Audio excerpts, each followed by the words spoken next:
Time no see. This is Joyce. Joyce knows who's done it. And I haven't been doing this in a while because people don't really watch it as much. And I would love for you guys to watch more and subscribe. And if you like the video, thumbs up, leave a comment. Today I am doing someone who's always fascinated me. He is the person who set the stage for Michael Jackson and the Jackson 5 and a lot of boy groups like that. And this is Franklin Joseph Lymon. Yeah, that's right. Frankie Lymon. What a fascinating story for someone who's had such a short life. It's one of those James Dean, Frankie Lymon, they hit the ground running and they blast off and then they're gone. So we're going to talk about that today. I brought my notes out with me today because there's so much to tell about him. I do not want to miss a thing. So Frankie was born on September 30th, 1942 in Harlem, New York. He was friends with 5 other guys, and they were going to school and living in what's called the Washington Heights area of Harlem, like North Harlem. And they had come together and called themselves the Teenagers. Now, they did a lot of singing in hallways and apartment buildings and street corners and things like that. You know, just practicing their voice, not necessarily hoping to be discovered, but I'm sure they wouldn't have minded that. But they ended up getting discovered by a gentleman by the name of Richie Barrett, and he was from the group called the Valentines. And he would hear the boys singing this song, "Why Do Fools Fall in Love," over and over and over in the hallway in his building. And it got to be like irritating to him after a while. And he came out and he met them, introduced himself, and he said to them, "Okay, wait, stop. I will take you down to, my label and we'll see about getting you a contract." Now keep in mind that these were just children, okay? They were kids. Frankie was like 13 years old. And so they had written this song. Frankie did. And I think the name is Herman Santiago, his co-member, and then Jimmy. I can't think of Jimmy's last name, but it was the 3 of them had come together and wrote this song. Why Do Fools Fall in Love? So being that they were so young, they didn't know anything about copywriting and licensings and things like that. They just wanted to do the song. And they did make a song out of it. It was a major hit. In fact, it made Frankie become the hottest singer in America. Pop singer, may I add. And the first black pop singer ever. And some say that even Berry Gordy of Motown modeled the Jackson 5 after Frankie Lymon. It's just crazy that here he was doing this. He was just 13, and he was doing it on his own. His parents were working. He had many children, brothers and sisters in his family, and he really had to do something to generate an income because there were so many people and they were really impoverished. And according to an interview that Frankie did in 1967, he said that he was never a child. His father was a truck driver. His mother worked as a domestic worker in someone's home. And so he had to really work out. I think he worked in a grocery store and everything. And it was just better for him to go out and do something. And if it was even making music and that was going to generate an income, then he was willing to do that. Now, after they had performed this song, "Why Do Fools Fall in Love," on television shows, and they traveled and they got signed with a manager by the name of Levy. Morris Levy was his name. And so they went on recording, and then they got to a point where Morris and the record label were telling him that he would be better off going solo, that he didn't really need the Teenagers. And ultimately he agreed, and that caused a real rift, not only in the group but within their friendship. They were all friends. They'd all grown up together.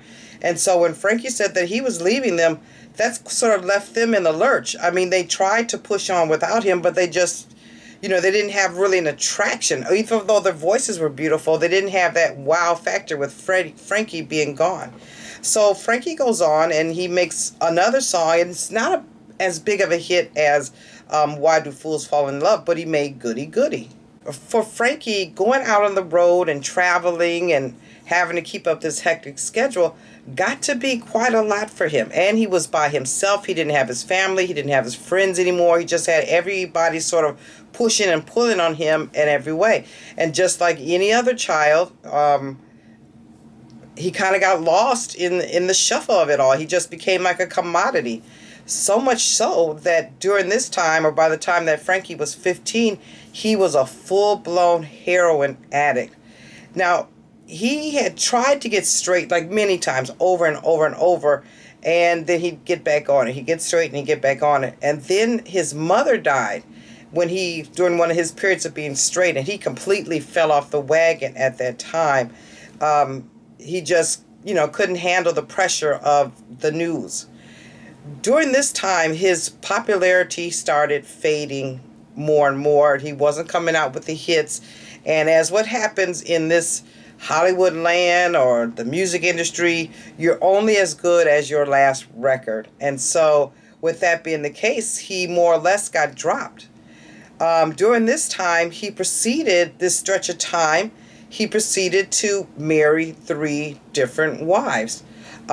He married, the first one was Elizabeth Warren Lymon, and she was 43. And at the time, Frankie was only 22 years old. And she lived in Philadelphia. She had been married previously, and he was under the impression that she was divorced. They stayed together. They did actually have a child, a little girl. They named her Francine, but she only lived 2 days after her birth, and she passed away. After that, Frankie was doing some small little gigs, and he got a chance to meet Zola Mae Taylor. Now, Zola Mae Taylor, or Zola Taylor, used to be the female voice of the Platters, and he married her in 1965. And they stayed together for a while. According to Zola, they went to Mexico and they got married.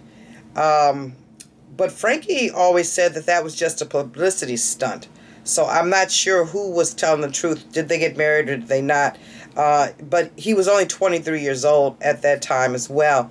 That marriage didn't stay together because it was a time that Frankie was back on doing the drugs again. And so she just couldn't be with him because she was a celebrity in her own right and an artist in her own right. The last wife he married was Emira Eagle Lymon, and she was 46.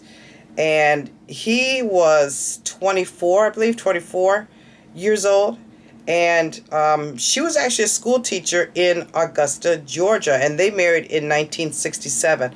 Unfortunately, that marriage only lasted 8 months prior to him passing away. Now, about 1965, Frankie does one more TV appearance. It's his final TV appearance. It's on a show called Hollywood A Go-Go, and you might be able to find it on YouTube. At this time, Frankie was 22 years old, and yet they had him lip-syncing to Why Do Fools Fall in Love from when he was 13 years old. And the fact of it was, Frankie actually had a very beautiful voice, an even better voice at 22, but everyone connected him with that song.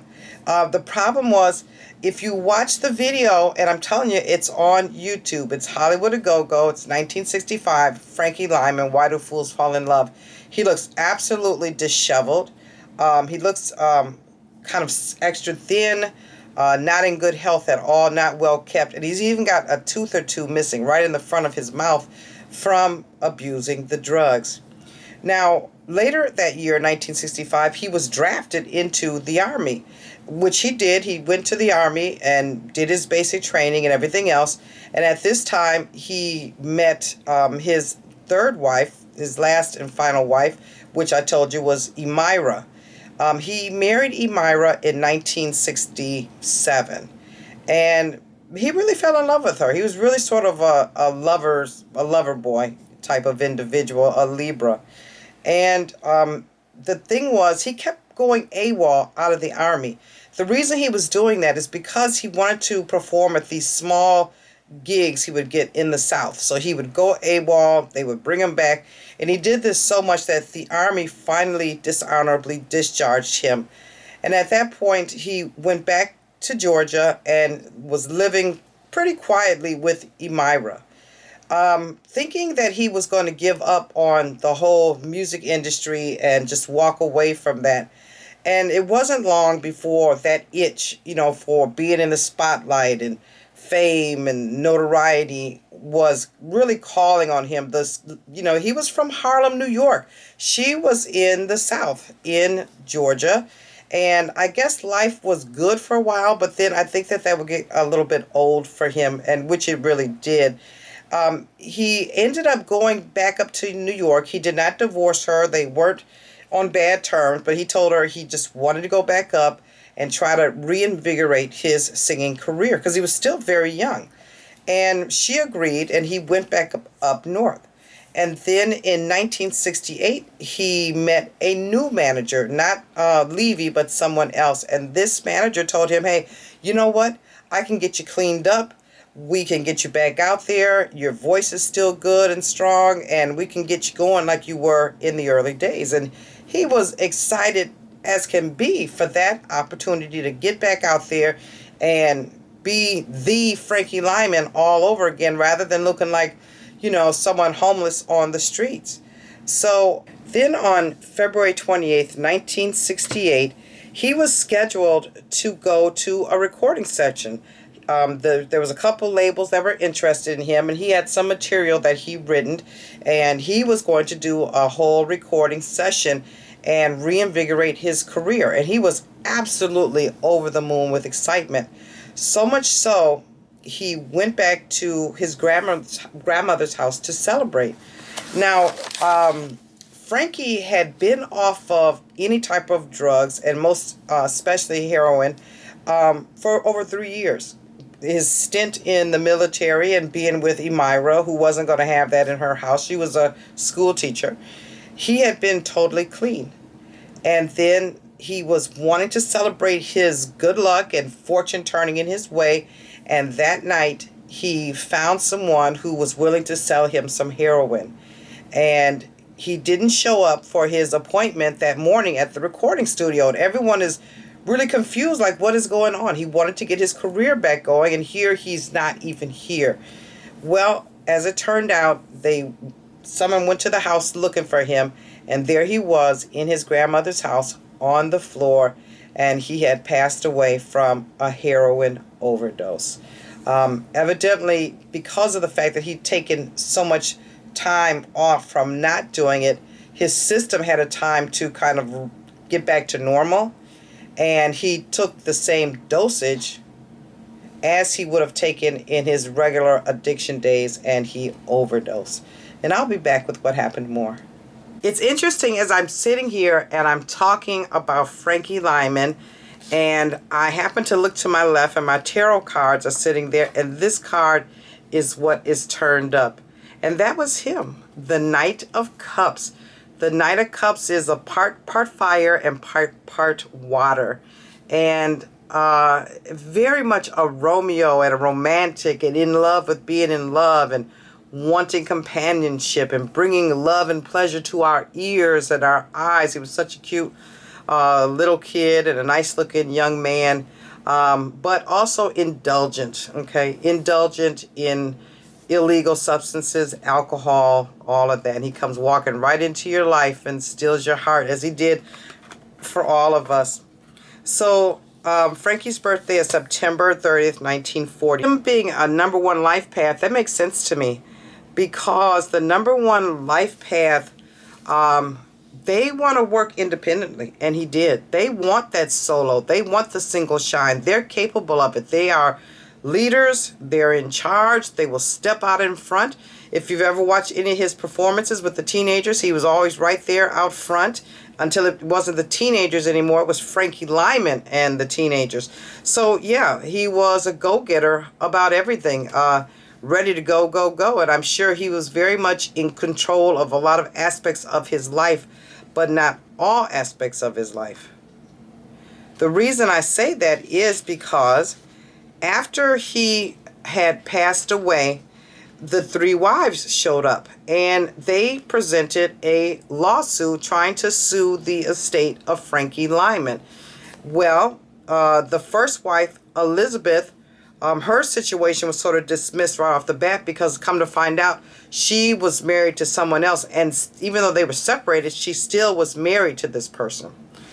The second wife, Zola Taylor, she says that they went to Mexico and they got married, but unfortunately, Frankie, through word of mouth, while he was alive, had told many people they were never officially married. It was a publicity stunt, something that advanced both their careers. This at the time that Frankie was still pretty hot, and she was too with the Platters.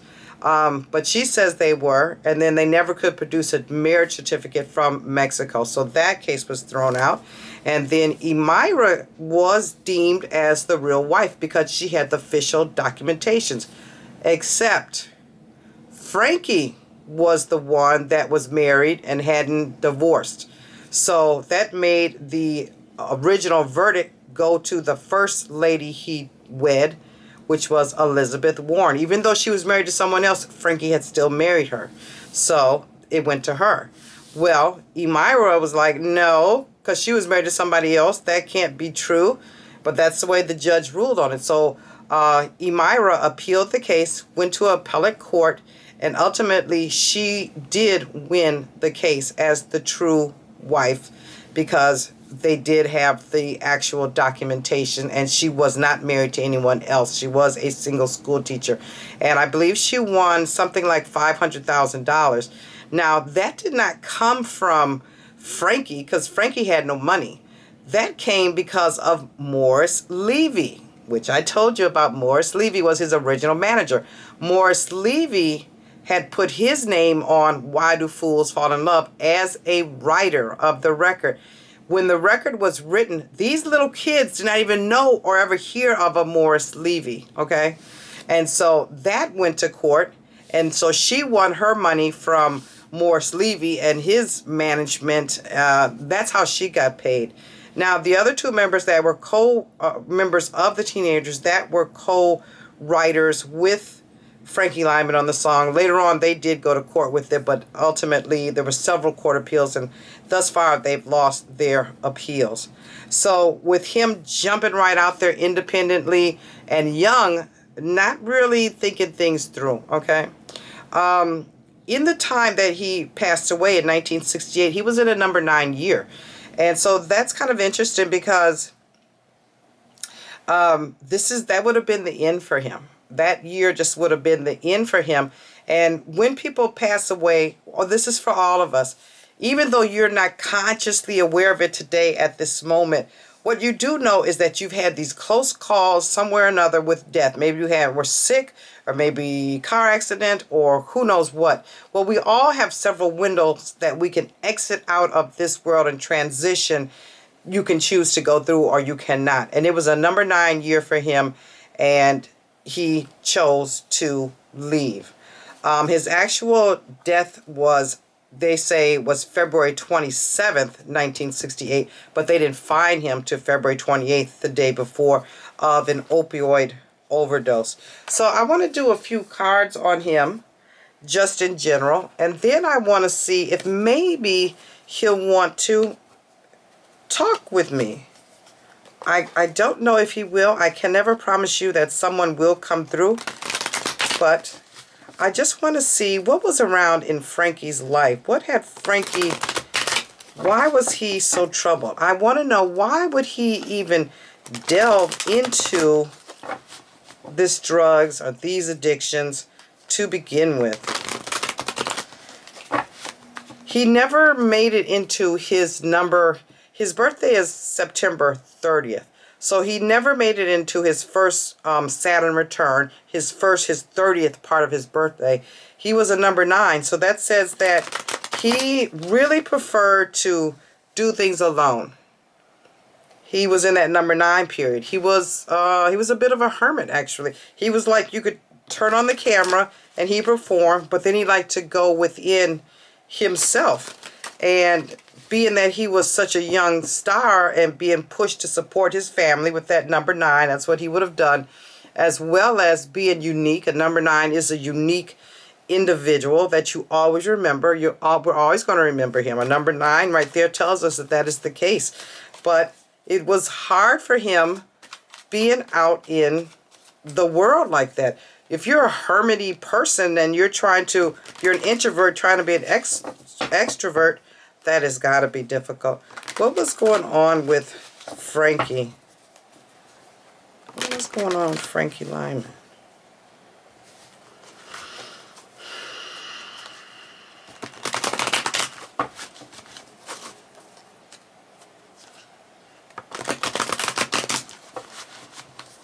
What was going on with you, Frankie? What was going on with you, Frankie?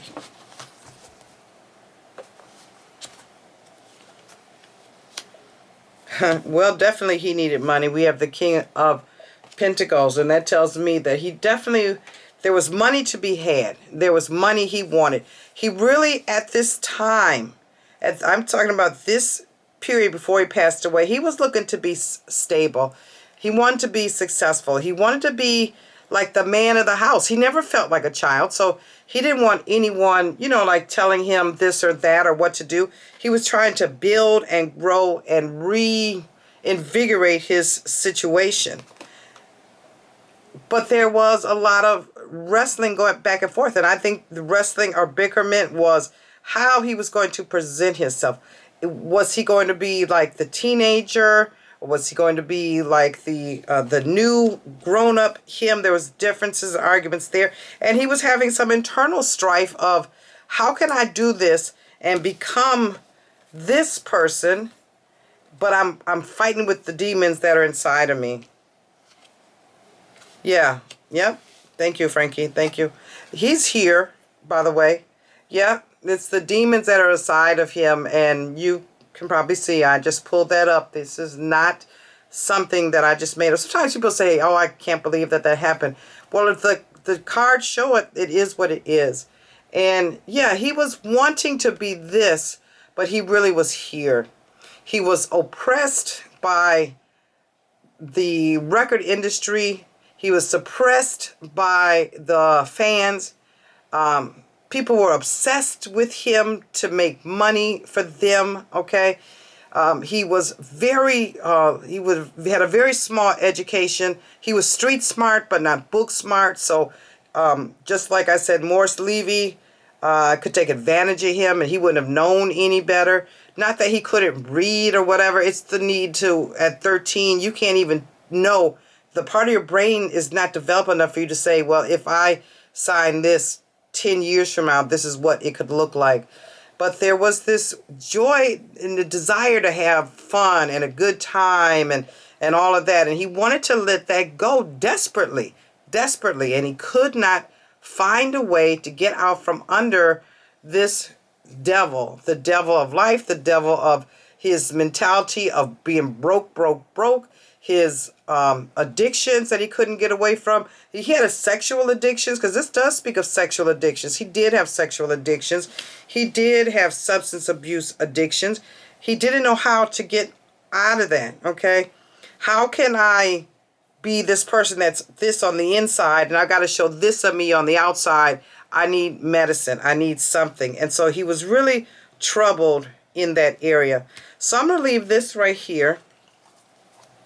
And I want to see, Frankie, do you want to speak for yourself?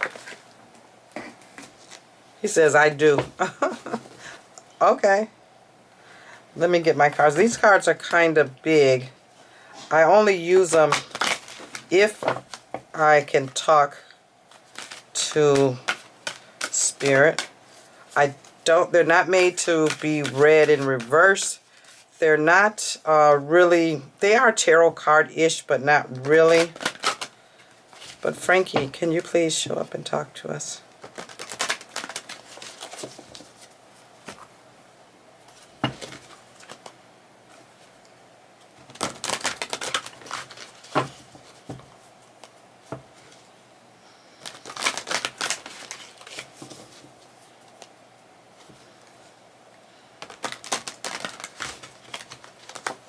Frankie, I'm so glad to talk with you today. I'm so glad to talk with you today. I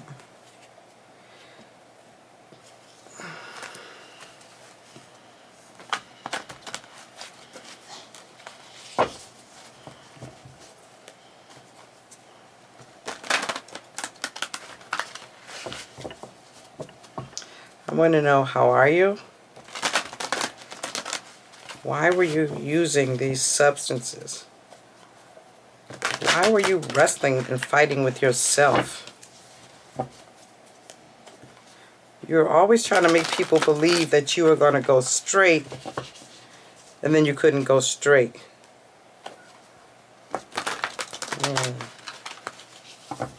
It was too many squares. He said there's too many squares.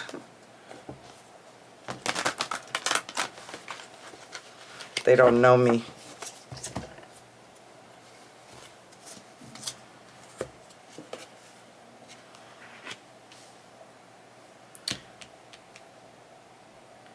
Okay.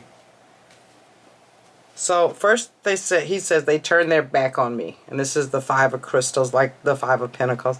They turned their back on me.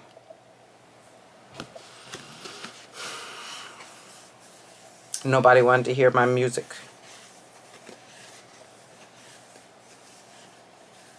He said first they love you, then they hate you. I don't think they ever hated you. Ah, yes. There he is. That is him right there. He came offering this love, this gift, the gift of voice, which voice is like healing and soothing. He says, I didn't mean no harm. I didn't mean no harm.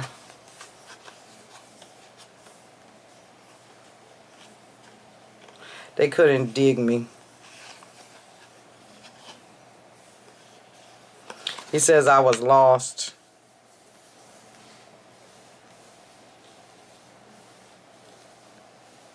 I was only a kid. Yeah.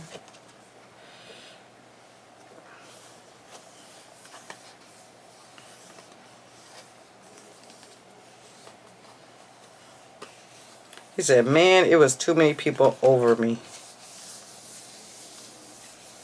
Come here, Frankie.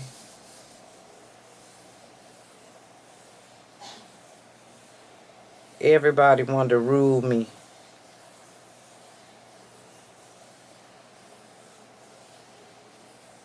He said, I don't even know who I was.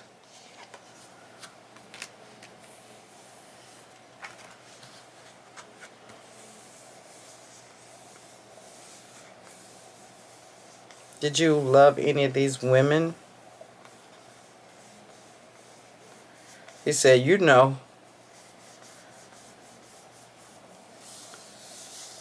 The country gal. She was sweet. She wasn't loose. She made me happy. I should have stayed there, but I couldn't stay there. It wasn't my scene.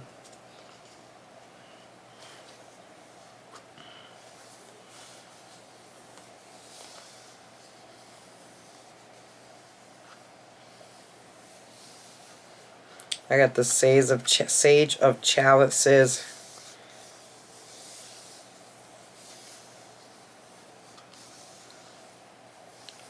I talked to that man, and he told me I could do it again.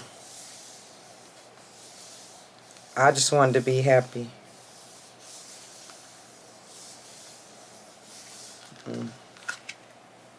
Can I do one more? One more.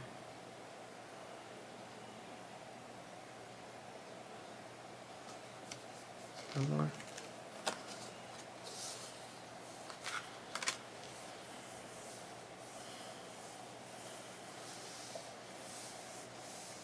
He said, that's what I said, one more. And then it went wrong.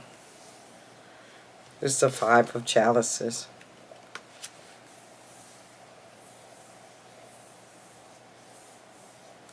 He said, be happy with what you got. Be happy with what you got.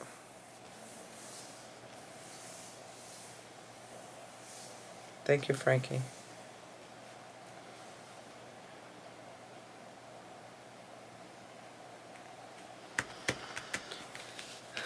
Okay, so from what I see, he wanted wealth, he wanted success, he wanted to be the man. He wrestled with others about the way he was going to present himself. He wrestled with himself, with his addictions. He knew that he should walk away. He knew he should stop. He knew he should. He knew. And then he didn't. And he felt like he couldn't, but he could have. And I just don't think he had the support behind him for that. And he says the same thing, that he was a very special child. Everyone had turned their back on him. People were still trying to control him. Someone offered him something he couldn't resist, even though he liked, must be Emira, the country girl.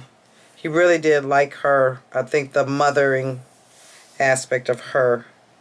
And then he made a wrong choice and a wrong decision. And this was strictly accidental, without thinking any more about it. It's strictly accidental.